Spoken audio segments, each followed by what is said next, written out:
Good afternoon and thanks for joining the Spectrum Television News at noon. I am Uyai Emem coming to you live from Uyo, the capital city of Akwa Ibom State, Nigeria. Let's take a look at some of the headlines. President Tinubu congratulates two British Nigerians on historic mayoral elections in London. Federal government plans intervention funds for 109 foreign missions. Plus, Trump condemns killing of Israeli embassy staff in Washington. We will bring you details of these stories and more in a moment.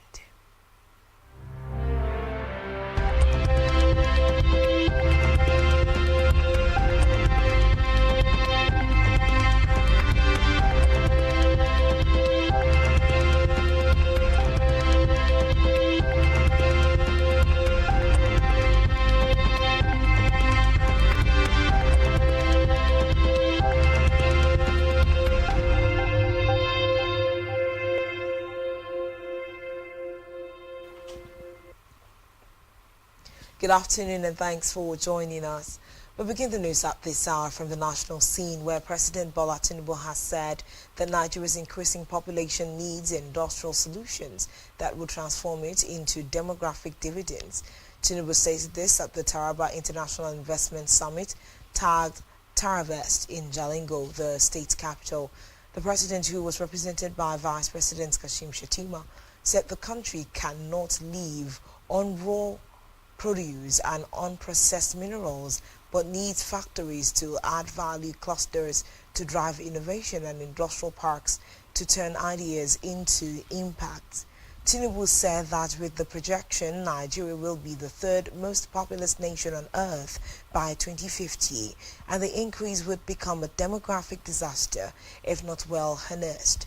He noted that the summit was significant because Taraba offers Nigeria a strategic contribution to the nation's shared prosperity, more than its breathtaking mountains and other side attractions. Tinubu added that the world was experiencing a new wave of industrial revolution, a situation he said calls for an increase in the scale of Nigeria's productivity to reflect the magnitude of its population. Away from that, the federal government, through the Ministry of Foreign Affairs, is making plans to release intervention funds to support its struggling foreign missions. According to a report, the intervention is part of efforts to alleviate the dire financial challenges affecting the country's 109 diplomatic missions globally. The measure came after reports revealed that over 450 foreign service officers have been unpaid for up to 6 months, forcing many into financial hardship and operational paralysis. The Ministry of Foreign Affairs has not disclosed the exact sum of the intervention package, but reports says that the funds are intended to provide temporary relief for missions unable to pay staff salaries, cover rent, settle debts with service providers, or deliver essential consular services to Nigerians abroad. The intervention is coming amidst broader budgetary and structural issues within the ministry. In the meantime, Minister of Works Dave Umahi has announced that a section of the Lagos-Calabar Coastal Highway will be towed starting December. Umahi made the disclosure during an interview for a forthcoming State House documentary marking the second anniversary of President Bola Tinubu's administration. According to the minister, 30 kilometers of Section 1 have already been completed, with an additional 10 kilometers in Section 2 nearing delivery. Both segments feature 6-lane concrete paved carriageways designed to meet modern standards for safety and durability. Umahi further revealed that construction had commenced on Section 3 and 3B of the highway, spanning a total of 65 kilometers, covering 38 kilometers in Cross River State and 27 kilometers in Akwa Ibom. He described the positive response from local communities as a clear indication of the project's wide-reaching socio-economic benefits. Umahi also highlighted the administration's renewed focus on the Sokoto-Badagry superhighway, which he noted was part of a broader vision dating back to colonial-era trade plans. Now to the red chambers, where the Senate and Borno State Governor Babagana Zulum has urged President Bola Tinubu to take urgent measures against the renewed terrorist attacks in the northeast. Zulum advised the president to rely more on the professional judgment of the military rather than political voices in the fight against Boko Haram insurgents. The Senate, on its part, called for concerted action against the terrorists and also recommended the establishment of a military base in the Hong local government area of Adamawa State. Speaking with the newsmen, Zulum emphasized that the solution to the prolonged insurgency lies in strengthening ground-level military intelligence and avoiding political interference. He warned that some politicians and even members of the armed forces were acting as informants and collaborators for the insurgents, further complicating efforts to restore peace. He also criticized the current state of military equipment, noting that insurgents had gained technological superiority over the Nigerian forces. In the meantime, the Senate has called for the immediate establishment of a military base in Hong local government area of Adamawa State following a resurgence of Boko Haram attacks in the area and other parts of the northeast. The resolution came during plenary in a matter of urgent national importance after lawmakers debated a motion highlighting the rising insecurity in Hong and Gombe local government areas, where multiple coordinated attacks by Boko Haram insurgents have left dozens dead and thousands displaced. While lawmakers commended the efforts of the Nigerian army and other security operatives, the Senate underscored the need to reinforce existing personnel with a permanent military base in Hong to better secure the area and prevent further escalation of violence. Now to the Green Chambers, where the House of Representatives has called on the federal government to take immediate action to contain the escalating cholera outbreak in Badagry West, Lagos State, which has already claimed lives and poses growing threats to public health. The motion presented by Sesi Wengan appealed for urgent intervention to prevent further loss of life in the affected communities and in a solemn gesture. The lawmakers observed a minute silence in honor of those who had died as a result of the outbreak. Meanwhile, the House directed the Federal Ministry of Health and the Nigeria Center for Disease Control (NCDC) to immediately deploy disease surveillance teams, essential medical supplies, and public health education campaigns to the impacted communities. On security matters, the Inspector General of Police, Kayode Egbetokun, has ordered a full-scale investigation into the killing of a 14-year-old boy, Kehinde Alade, in Ibadan, Oyo State on Tuesday. Also, Egbeda Traditional Council in Ibadan, Oyo State, which described the incident as a tragic loss, has demanded justice for the bereaved family. Alade was on his way to an examination center to sit the ongoing West African Senior School Certificate Examination organized by the West African Examinations Council when he was hit by a stray bullet shot by a policeman on a joint patrol. The Oyo State government said the student's father was driving against traffic when the incident happened. A statement by the Force Public Relations Officer Olumiwa Adejobi noted that the IGP has ordered a comprehensive investigation into the tragic incident in Oyo State. He reiterated that the process will be transparent and its findings will be made public to ensure justice duly served, as he expressed heartfelt condolences to the family of the deceased young man. Now to Africa, where South African President Cyril Ramaphosa has said that his visit to the White House was a great success, even though a confrontation during the meeting with President Donald Trump over allegations of genocide garnered the most attention. Ramaphosa said the country has achieved re-engagement with the United States to put the issues of investment and trade on the table and to ensure that South Africa continue engaging through the various other formations. Recall that Trump used the White House meeting to confront Ramaphosa with claims of the systematic killings of white farmers in that country, adding that people are fleeing South Africa for their safety. On the foreign scene, U.S. President Donald Trump has condemned the fatal shooting of 2 Israeli embassy staff members outside a Jewish museum in Washington. Trump stressed that killings motivated by anti-Semitism must end, declaring that there is no place for such violence in the country. Reports say the attack took place on Wednesday night near the intersection of 3rd Street and F Street Northwest, close to Georgetown University Law School and the FBI's Washington field office. Meanwhile, Police Chief Pamela Smith said the suspects shouted "Free Palestine" while being detained. The victims were identified as staff members of the Israeli embassy who had been attending an event hosted by the American Jewish Committee at the museum.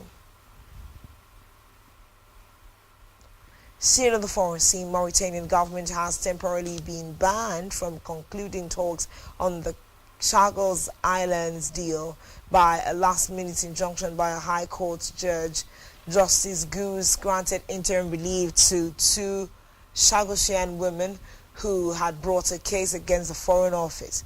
Prime Minister Sarah Keir Starmer had been expected to attend a virtual signing ceremony with representatives of the Mauritanian government today. The agreement would see the UK hand the Chagos Islands to Mauritius, but allow the UK and US to continue using a military base located in the Pacific Ocean, Archipelago, for an initial period of 99 years.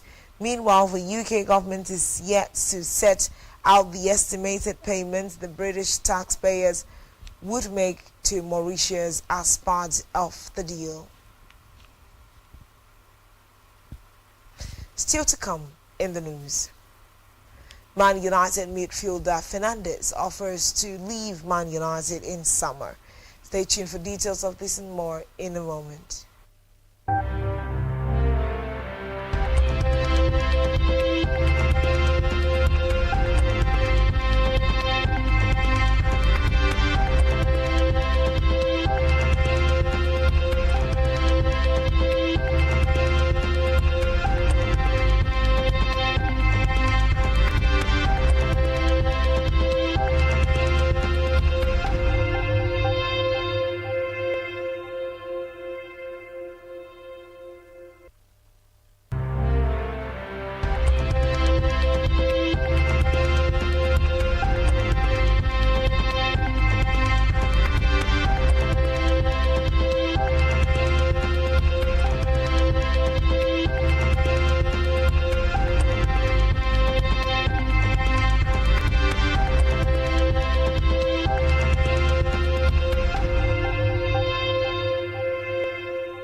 Welcome back and thanks for staying tuned. And now we'll bring you the concluding part on the news this hour. On our business news, the federal government has inaugurated a new board for the Asset Management Corporation of Nigeria, charging its members to adopt a firmer approach to the recovery of non-performing loans. Speaking during the inauguration ceremony held in Abuja, the Minister of Finance and Coordinating Minister of the Economy, Wale Edun, called on the new board to intensify efforts towards asset recovery and financial accountability. Describing the inauguration as a significant step in the administration's financial reform efforts, Edun said, "The ceremony is not merely a procedural event, but a defining moment in the continued effort of this administration to provide financial stability, enhance investor confidence, and reposition Nigeria's financial institutions for long-term growth and sustainability." Still in business, the National Bureau of Statistics (NBS) has said that the average 239 naira per litre in April 2025. This represents a sharp rise from 701 naira recorded in April 2024.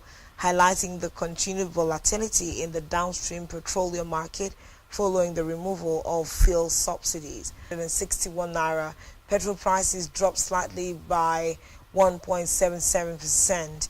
A state-by-state breakdown showed that Imo recorded the highest average price of 1,588 naira per litre, followed by Jigawa at 1,567 naira and Sokoto at 1,550 naira. On our health news, world leaders have pledged an additional $170 million to support the World Health Organization during a high-level pledging event at the 78th World Health Assembly in Geneva. In a statement issued by WHO, the contributions were made in support of WHO's ongoing investment round aimed at addressing rising global health challenges. The statement indicates that WHO member states approved an increase in assessed contributions, providing an additional $90 million annually, marking a significant step towards more sustainable financing. WHO Director General Tedros Ghebreyesus expressed gratitude to all member states and partners who contributed to the investment round. Now to sports. Manchester United midfielder Bruno Fernandes has said that he will leave this summer if the club wants to cash in on him in the wake of their Europa League final defeat. Recall that the Saudi Pro League side Al Hilal is prepared to break the British transfer record and pay Fernandes close to £200 million for a 3-year contract. Following talks with the representatives, meanwhile, Fernandes remains convinced that Ruben Amorim is the right man to take United forward, despite overseeing the club's worst ever Premier League campaign and failing to deliver Champions League football via Europe. Still in sports, FIFA hasn't. Host clubs will participate in FIFA's groundbreaking competition have confirmed the opening of an exceptional registration window from the 1st through to the 10th of June for all their affiliated clubs to allow new players signed to compete in the tournament. FIFA further announced an additional 2025 Club World Cup will feature 32 teams from across the globe and runs from June 14 to July 13 in the United States. On entertainment news, American actor George Wendt is reportedly dead. Wendt's published Melissa Nathan made the announcement in a statement requesting privacy for the family at this time.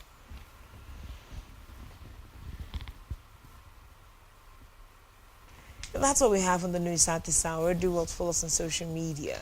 Subscribe to our YouTube channel, all of which you can find on our website, spectrumtvlive.ng. This has been Spectrum Television News at 12. I am Uyai MM. Thanks for watching. Enjoy the rest of your day.